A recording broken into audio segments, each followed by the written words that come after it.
Hello guys, welcome to my channel secret coding. C tutorial में आज का हमारा टॉपिक है loops. Your sentence is repeating the same process multiple time. हमारा कोई भी प्रोसेस हमारे प्रोग्राम में मल्टीपल टाइम यूज़ होता है।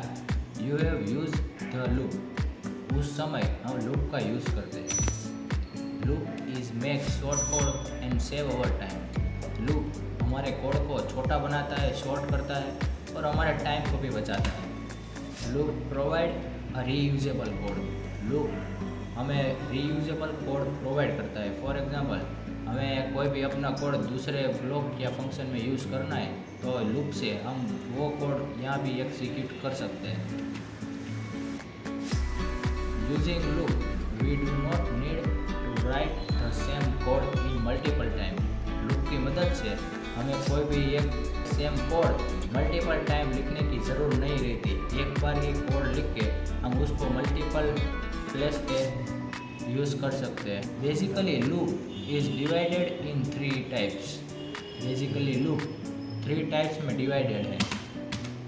Types of loop.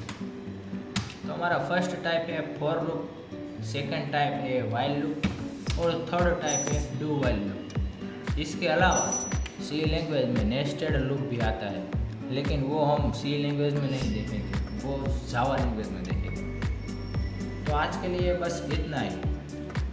Next video में हम फॉर लूप के एग्जाम्पल और ये कैसे वर्क करता है ये देखेंगे। तो बने रहिए हमारे यूट्यूब चैनल पर। Thank you guys for watching this video.